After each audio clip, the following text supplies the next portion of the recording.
A Single Man is one of cinema's most elegant and heartwarming experiences, a film that is strikingly beautiful visually and emotionally. There are only a handful of movies that get that balance between happiness and sadness, joy and despair, grief and acceptance just right. A university professor loses his husband. They've been together for 16 years. Our guy George is not really the social type, so his husband Jim and their dogs are the only things that matter to him in this world. And they're all dead. Jim and the dogs died in a car crash, which he finds out over the phone. So what we see from now on is George battling depression at the verge of suicide, even planning his own death slowly and meticulously. There's this ambivalence to this movie, like it should be depressing, but instead it manages to put you in a state of constant sensory satisfaction. When George is sad, the colors are cold and bland, reflecting a lack of joy and will to live. These scenes are void of any vibrance, the mood is stale and feels almost lifeless, which is exactly how our protagonist feels ever since his loss. George struggles to see anything beautiful in this world, but when he remembers the times he had with Jim, the colors are so warm and inviting. And then you realize this movie plays with color all the time, conveying George's emotions to the viewer directly through its visuals. George notices a beautiful person, compliments her, and when she smiles, the colors go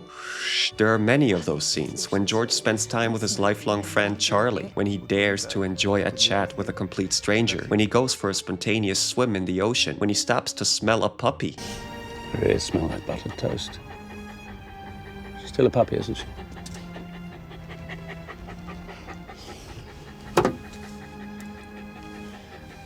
Well, have a nice evening. You too. Ever since his husband's passing, he is fighting the urge to give up, even though sometimes it seems as if he can't wait to follow through with it. This constant feeling of being trapped in the depths of an ocean, not able to see the surface. But then George slowly starts to notice that there is still beauty in this world, moments that make him feel as if life was worth living again. But they're just that, moments. Because as soon as they are over, the colors disappear, and Joe is once again confronted with the reality of the love of his life being gone. There's these constant ups and downs throughout the movie, but as it goes on, the ups become more frequent and more significant to George. There's this haunting orchestral music that is playing throughout the movie with the same emotional mix of beauty and despair. Joe isn't sure at first how to feel about all those things happening to him, or rather the things he is letting happen. He is as reluctant to feel joy as he is willing to find it. George isn't certain about anything. The only thing he keeps reminding himself of is that Jim is never coming back, and yet he carefully manages to invite a more life-affirming view of the world, talking to people he forgot he cared about, and even meeting new ones. Slowly but surely, he can escape this constant feeling of doom. Finally, he might be able to see the light shining through the depths of his depression. And as we reach the end, George notices something.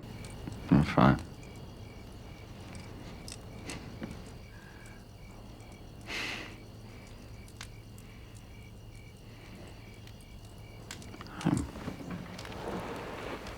I'm fine.